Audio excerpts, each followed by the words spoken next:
Warahmatullahi wabarakatuh. Perkenalkan, kami dari kelompok 1 akan mempresentasikan hasil kerja kelompok kami.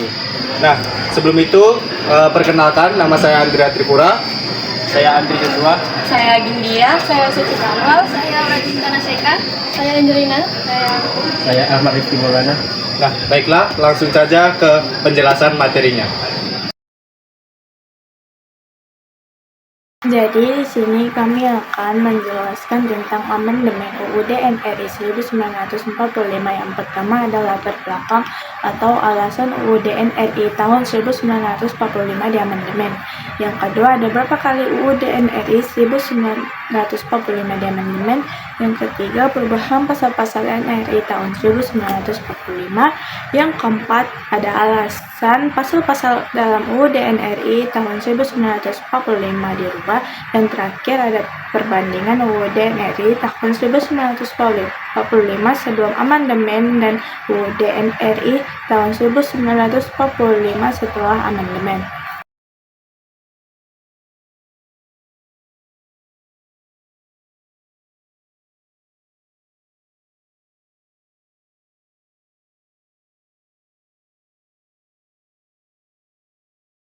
Latar belakang amandemen. Pertama, UUD 1945. Yang pertama, UUD 1945 belum cukup memuat landasan masyarakat yang demokratis. Yang kedua, kekuasaan itu terpusat pada presiden yang menyebabkan banyaknya masalah dan banyaknya dilakukan pelanggaran. Dan yang ketiga, banyak pasal yang terlalu fleksibel dan dapat menimbulkan multitafsir, otoritarisme, dan diskriminasi. Yang keempat, pemerintahan yang sentralistik dan tertutup dapat terjadi korupsi dan solusi nepotisme atau yang bisa disebut dengan KKN yang menimbulkan kemerosotan kehidupan nasional dalam berbagai aspek kehidupan. Nah, amandemen UUD 1945 harus dilakukan juga memiliki alasan loh. Yang pertama, alasannya 1.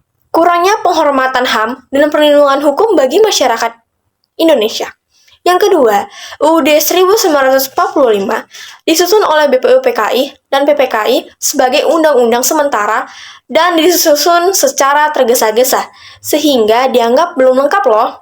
Nah, yang ketiga, materi yang terkandung dalam UUD 1945 merupakan campuran dari berbagai pemikiran. Nah, yang terkadang itu saling bertentangan. Kebebasan konstitusional suatu negara pada hakikatnya untuk membatasi kekuasaan negara agar tidak sewenang-wenang. Jadi saya akan menjelaskan alasan dan latar belakang.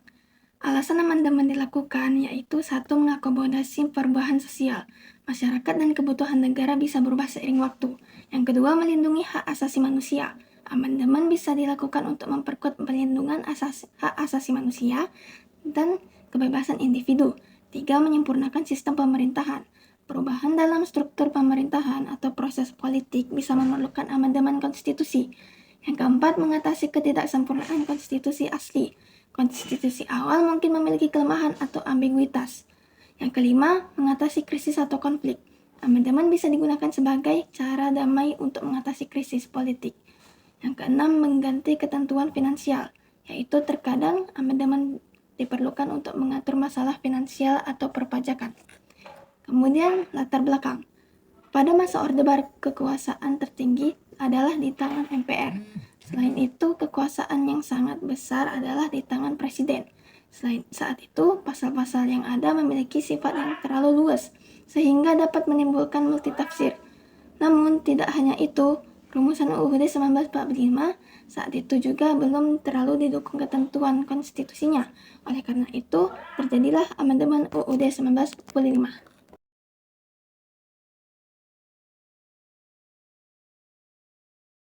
Materi yang akan saya jelaskan yaitu perubahan UUD NRI 1945 yang diamandemen sebanyak 4 kali.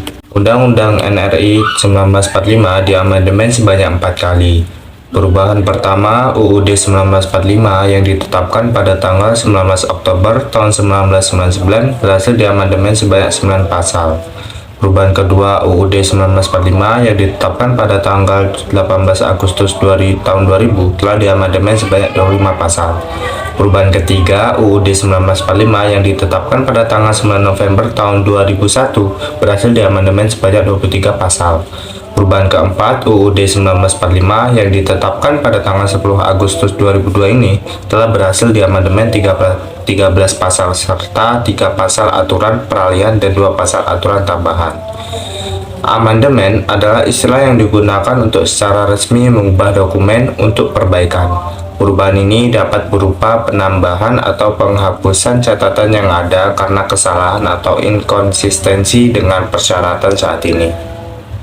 Amandemen juga dapat dipahami sebagai penghapusan kesalahan atau reformasi, terutama di bidang hukum, baik secara tertulis maupun yang sedang berlangsung. Perubahan atau amandemen UUD 1945 dipengaruhi oleh tuntutan untuk menyempurnakan aturan dasar seperti tatanan negara, kedaulatan rakyat, HAM, pembagian kekuasaan, eksistensi negara, demokrasi, dan negara hukum. Sekian materi tentang perubahan UUD 1945 yang diamandemen sebanyak 4 kali.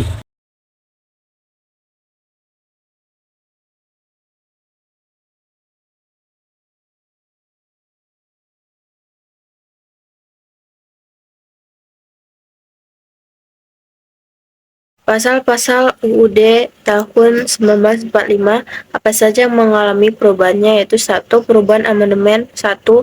Perubahan atau amandemen UUD 1945 pertama kali dilakukan pada tanggal 19 Oktober 1999 dalam sidang umum MPR. Amandemen tersebut menyempurnakan 9 pasal, yakni pasal 5, pasal 7, pasal 9, pasal 13, pasal 15, pasal 17, pasal 20, dan pasal 21. Terdapat 2 fundamental yang dilakukan, yaitu 1. Penegasan kekuasaan dalam membentuk undang-undang dari Presiden ke DPR. Yang kedua, pembatasan masa jabatan Presiden selama 5 tahun dan sesudahnya dapat dipilih kembali dalam jabatan yang sama untuk 1 kali masa jabatan. Perubahan amandemen 2. Perubahan UUD 1945 kedua terjadi pada tanggal 18 Agustus 2000 dalam sidang tahunan MPR. Pada perubahan tersebut ada 15 pasal perubahan serta tambahan dan perubahan 6 bab. Terdapat 8 perubahan penting, yaitu 1. Otonomi daerah atau desentralisasi. Yang kedua, pengakuan serta penghormatan terhadap suatu pemerintah daerah. Yang ketiga, penegasan fungsi dan hak DPR. Yang keempat, penegasan NKRI sebagai sebuah negara kepulauan yang berciri Nusantara. Yang kelima, jaminan konstitusional hak asasi manusia. Yang keenam, sistem pertahanan dan keamanan negara. Yang ketujuh, pemisahan struktur dan fungsi TNI serta Polri. Yang kedelapan, pengaturan bendera, bahasa, lambang negara, dan lagu kebangsaan. Perubahan amandemen ketiga. Perubahan UUD 1945 ketiga dari tanggal 19 November 2001 dalam sidang umum MPR terdapat 23 pasal perubahan tambahan dan 3 bab tambahan. Terdapat 10 perubahan, yaitu 1. Penegasan Indonesia sebagai negara demokrasi berdasarkan hukum berbasis konstitusionalisme. Yang kedua, perubahan struktur dan wewenang MPR. Yang ketiga, pemilihan presiden dan wakil presiden oleh rakyat. Yang keempat, mekanisme pemakzulan presiden dan wakil presiden. Yang kelima, kelambangan Dewan Perwakilan Daerah. Yang keenam, pemilihan umum. Yang ketujuh, pembaruan kelambangan Badan Pemeriksa Keuangan. Yang kedelapan, perubahan kewenangan dan proses pemilihan serta penetapan hakim agung. Yang kesembilan, pembentukan Mahkamah Konstitusi. Yang ke-10, pembentukan Komisi Yudisial. Perubahan amandemen yang keempat. Perubahan UUD 1945 yang keempat berlangsung dari tanggal 10 Agustus 2002 pada sidang umum MPR terdapat 13 pasal, 3 pasal aturan peralihan, 2 pasal tambahan dan perubahan 2 bab.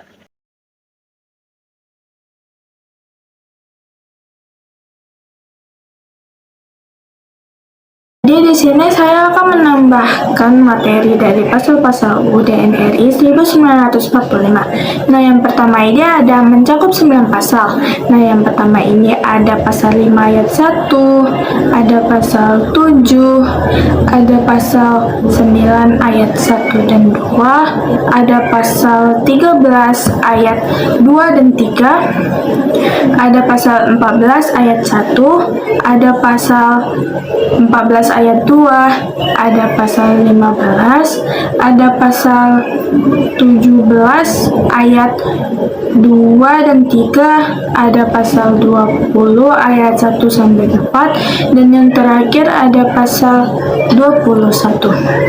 Nah, yang kedua ada hasil amandemen UUD 1945 yang ditetapkan pada Agustus tahun 2000 mencakup 25 pasal dalam 7 bab. Nah, yang pertama ini ada bab 6 mengenai pemerintah daerah, bab 7 mengenai Dewan Perwakilan Rakyat, bab 9A mengenai wilayah negara, bab 10 mengenai warga negara dan penduduk, bab 10A mengenai hak asasi manusia, bab 12 mengenai pertahanan dan keamanan, yang terakhir ada bab 15 mengenai bendera, bahasa, nama negara, serta lagu kebangsaan. Yang ketiga ada pasal-pasal hasil perubahan amandemen yang ketiga pada 23 pasal. Yang pertama pasal 1, pasal 3, pasal 6, pasal 6A, pasal 7A sampai 7C, pasal 8, pasal 11, pasal 17, pasal 22C sampai 22E, pasal 23, pasal 23A sampai 23G, pasal 24, pasal 24A sampai 24C. Pasal-pasal hasil amandemen yang keempat ada pasal 2, pasal 6A, pasal 8, pasal 11, pasal 16, pasal 23B, pasal 23D, pasal 24, pasal 31, pasal 32, pasal 33, pasal 34, dan yang terakhir ada pasal 37.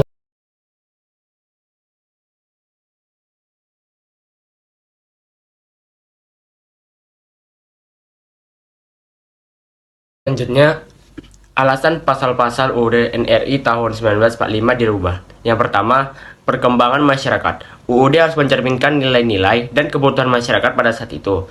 Perubahan terjadi untuk mengakomodasi nilai-nilai baru atau tuntunan masyarakat yang terus berkembang. Yang kedua, reformasi hukum. Pasal-pasal dapat diubah untuk memperbaiki kebijakan yang tidak efektif atau mengatasi kelemahan konstitusi sebelumnya. Reformasi hukum ini mencakup aspek-aspek seperti kebijakan ekonomi, hak-hak asasi manusia, atau tataan pemerintah yang lebih efisien.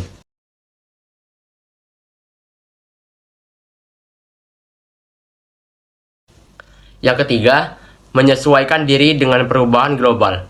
UUD harus bisa menjawab tantangan dan perubahan dalam tantangan global. Pasal-pasal dapat diubah agar lebih relevan dan sejalan dengan norma-norma internasional atau tuntunan perjanjian-perjanjian internasional. Yang keempat, merawat kesetaraan dan keadilan. Perubahan dalam UUD bisa diarahkan untuk memperkuat prinsip-prinsip kesetaraan dan keadilan di dalam masyarakat, termasuk hak-hak minoritas, hak-hak perempuan, dan perlindungan terhadap kelompok yang rentan. Materi selanjutnya akan dibahas oleh teman saya. Alasan kelima, alasan historis. Sejak semula dalam sejarah, UUD 1945 memang dibuat oleh para pendiri negara, yaitu PPUPKI dan PPKI sebagai UUD yang bersifat sementara. 6. Alasan filosofis. UUD 1945 terdapat mencampuradukan berbagai gagasan yang saling bertentangan, seperti antara paham kedaulatan rakyat dengan paham integralistik. Adalah ideologi secara keseluruhan, keutuhannya lengkap dengan bagian masing-masing antara negara hukum dengan paham negara kekuasaan. 7. Alasan teoristik. Dari pandangan teori konstitusi, keberadaan konstitusi bagi suatu negara pada hakikatnya adalah untuk membatasi kekuasaan negara agar tidak bertindak sewenang-wenangnya.